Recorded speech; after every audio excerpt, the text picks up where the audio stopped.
السلام علیکم ورحمۃ اللہ وبرکاتہ۔ بسم اللہ الرحمن الرحیم۔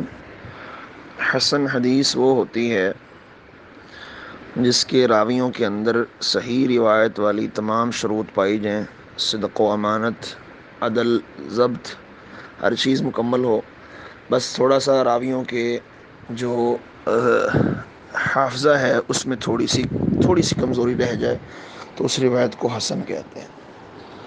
حسن غریب، حسن کے ساتھ جب غریب مل جائے تو اس کا مطلب یہ ہوتا ہے، غریب، ویسے پہلے غریب کی تعریف سن لیں۔ غریب اسے کہتے ہیں جس کو بیان کرنے میں کسی طبقے کے اندر کوئی ایک راوی اکیلا رہ جائے، خواہ اس کے متن کو بیان کرنے میں کوئی راوی اکیلا رہ گیا ہے یا اس کی ایک سند ایک راوی نے ایسی بیان کر دی ہے جو اس کے باقی ساتھیوں نے اس طبقے میں کسی نے بیان نہیں کی، تو اس روایت کو غریب کہتے ہیں۔ اب حسن غریب کیا ہوگی؟ حسن وہ روایت ہوگی جس میں صحیح والی تمام شرطیں ہوں، بس راوی کا حافظہ کمزور ہو، اور اس تھوڑا سا، زیادہ نہیں، زیادہ کمزور ہوگا تو ضعیف بن جائے گی، تھوڑی سی کمی رہ جائے۔ اور غریب اس اعتبار سے وہ کہلائے گی کہ اس کے یا تو متن میں یا اس کے سند کے اندر کوئی راوی کوئی ایسی چیز بیان کر رہا ہے جس میں وہ بیان کرنے میں اس پورے طبقے میں اکیلا رہ گیا ہے، اس چیز کو اس پورے طبقے میں کسی اور راوی نے اس طرح سے بیان نہیں کیا، تو اس روایت کو حسن غریب کہتے ہیں۔ حسن صحیح کیا ہے؟